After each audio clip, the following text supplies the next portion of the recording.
네, 안녕하세요. 2018 평양 남북 정상회담 준비위원장 임종석입니다. 먼저 이렇게 수고해 주시는 내외신 언론인 여러분께 깊은 감사 말씀드립니다. 이 일은 저희가 합니다마는 국민들께서는 여러분을 통해서 소식을 접하기 때문에 각별히 잘 부탁드리겠습니다. 그리고 무엇보다도 높은 관심을 갖고 노심초사하시면서 응원해주고 계시는 국민 여러분께 진심으로 깊은 감사의 인사를 먼저 올립니다. 내일부터 2박 3일간 평양에서 올해 들어 세 번째 남북 정상회담이 열립니다. 정상 간 회담이 정례화되고 있다는 중요한 의미를 담고 있습니다. 먼저 정상회담의 공식 일정에 대해 말씀드리겠습니다. 제가 말씀드리는 일정은 이후 남과 북의 신뢰에 기초한 현장 협의에 따라 변경될 수 있다는 점도 미리 말씀드립니다. 내일 9월 18일 첫째 날은 문재인 대통령과 수행원들은 8시 40분에 성남공항을 출발하게 됩니다. 성남공항에서 별도의 행사는 계획되어 있지 않습니다. 오전 10시에 평양국제공항 순환공항에 도착할 것으로 예상됩니다. 공항에서 공식 환영 행사가 있을 예정이고 오찬 후에는 첫 번째 남북 정상회담이 진행될 것입니다. 회담이 진행되는 동안 김정숙 여사는 아동병원과 음악종합대학을 참관합니다. 특별수행원들은 최고인민회의 상임위원장을 만나고 경제인들은 내각 부총리와 대담하는 시간을 갖게 될 것입니다. 첫날 회담이 종료되고 늦은 오후에는 환영예술 공연을 관람하고 이어서 환영 만찬이 계획되어 있습니다. 9월 19일 둘째 날 오전에는 전날에 이어서 정상회담이 이어질 예정입니다. 추가 회담이 진행되는 동안 김정숙 여사와 수행원들은 만경대 학생 소년 궁전을 참관할 것으로 예상하고 있습니다. 이때까지 회담이 원만하게 진행된다면 아마도 오전 회담 후에는 합의 내용을 발표하는 공동 기자회견이 가능하지 않을까 조심스럽게 기대하고 있습니다. 또 이때 그간 남북 간에 논의해온 긴장 해소와 무력 충돌 방지를 내용으로 하는 군사부문 합의도 가능할 것으로 기대하고 있습니다마는 일부 조항이 남아 있다는 점도 미리 말씀드립니다. 이날 오찬은 대동강변의 옥류관에서 진행되고 오후에는 대통령과 공식 수행원 그리고 특별 수행원들이 함께 평양의 주요 시설을 참관하게 됩니다. 특별 수행원들은 그 성격에 따라서 다른 곳을 참관할 수도 있습니다. 현지에서 가 있는 선발대가 세부 일정은 조정 중에 있습니다. 경우에 따라서는 오후에도 회담이 이어질 수 있다는 점도 미리 말씀드립니다. 저녁에는 환송 만찬이 계획되어 있습니다. 저희들은 문재인 대통령 해외 순방 시에 현지 주민들이 자주 가는 식당을 늘 가시곤 하는데 그런 부탁을 북쪽에 해두었습니다. 그래서 어떤 식당이 될지는 모르겠습니다만은 평양 시민들이 자주 가는 식당에서 가급적 만찬을 하게 되기를 희망합니다. 9월 20일 마지막 날은 전날에 환송 만찬을 했기 때문에 따로이 오찬은 예정되어 있지 않습니다. 공항에서 환송 행사를 마치고 오전에 서울로 향하게 됩니다. 한 가지 경우에 따라서 이날 양 정상 간 친교 일정이 있을 수도 있습니다. 그렇게 될 경우에는 귀경 일정이 변경될 수 있겠다는 점도 미리 설명드리겠습니다. 이번 정상회담의 일정은 북쪽과 계속 협의가 되고 있기 때문에 변경되는 사항에 대해서는 늘 그때그때 추가로 여러분께 설명드리겠습니다.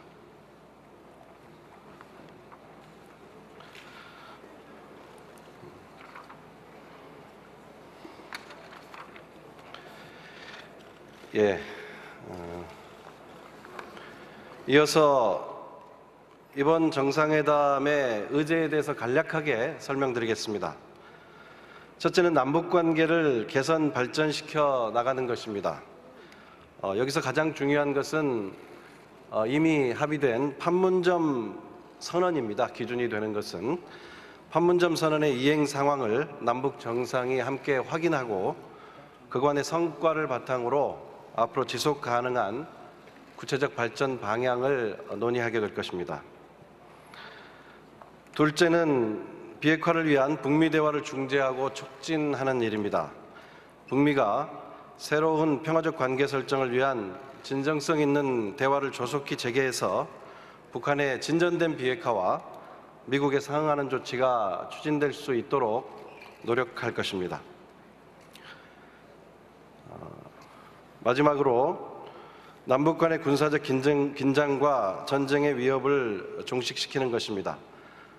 남북 간 군사적 긴장 완화와 신뢰 구축을 위한 포괄적 합의를 추진하고 있습니다. 군사적 충돌 가능성을 근원적으로 해소하고 실질적인 평화 정착의 여건을 마련해 나가기 위해 노력할 것입니다. 한 가지만 첨언하자면 이산 가족의 고통을 근원적으로 해소하는 방안에 대해서도 심도 있게 별도로 논의할 예정입니다. 이렇게 간략히 일정과 의제에 대해서 설명을 드리고요. 제가 생각하는 이번 평양 정상회담의 특징을 세 가지만 간략히 말씀드릴까 합니다. 첫 번째는 생방송이 일부 이루어진다는 점입니다. 제가 알기로 평양에서 이루어진 어떤 행사도 생방송이 진행된 적은 없었던 것으로 알고 있습니다. 저희 윤영찬 소통수석이 워낙 중요성을 강조해서 저희가 제안할 때도 받아들여질 것으로는 사실 전혀 기대를 하지 못했습니다. 다만 어느 정도 일정이 생방송으로 진행될 수 있을지 이것은 실무 논의가 진행돼야 하고요. 저희들로서는 평양 순환공항에 내려서 환영 행사부터 중요한 일정들은 생방송이 될 수 있기를 희망하고 있습니다. 어제 중계차 5대와 2개의 팀이 이미 평양으로 올라갔고요.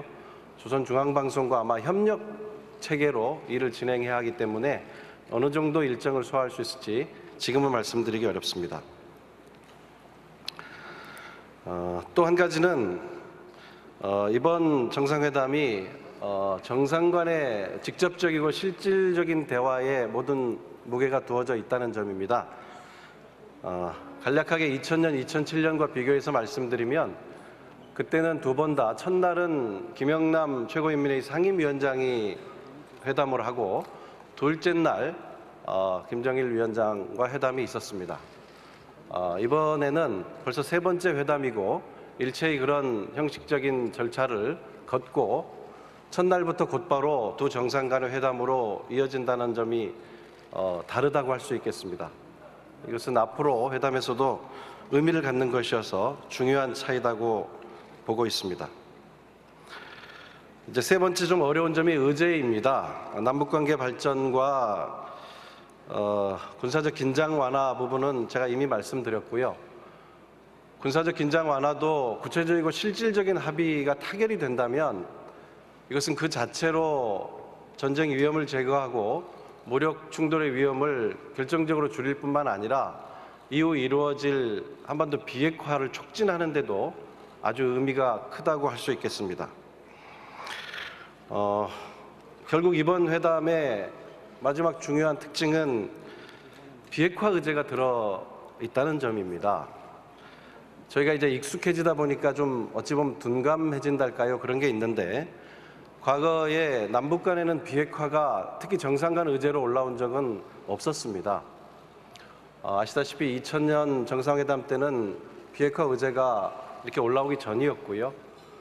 2007년 노무현 대통령 방북 때에는 이미 육자회담을 통해서 비핵화 의제가 합의된 이후에 남북 간의 실질 의제에 의한 회담이었던 반면에 이번에는 이 비핵화라는 무거운 의제가 정상회담을 누르고 있다고 해야 할까요?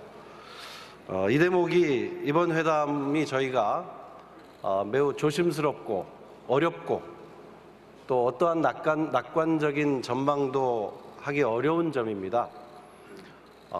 사실 얼마 전까지만 해도 이 비핵화 의제는 북미 간의 의제로 다루어지고 저희가 비핵화 문제에 대해서 의제를 꺼내는 데 대해서 북한도 미국도 달가워하지 않는 상황이었습니다.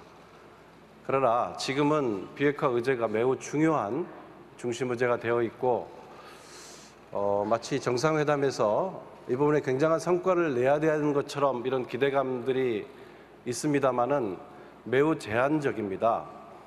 그리고 이 부분은 실무적인 차원에서 사실 논의할 수가 없는 의제고 또 논의를 해도 합의에 이를 수 없는 것이어서 두 정상 간에 얼마나 진솔한 대화가 이루어지나에 따라서 비핵화에 대한 구체적 진전에 대한 어떤 합의가 나올지 또 그러한 내용이 합의문에 담길 수 있을지 아니면 합의문이 아니면 구두 합의가 이루어져서 발표될 수 있을지 이 모든 부분이 저희들로서는 이 블랭크입니다.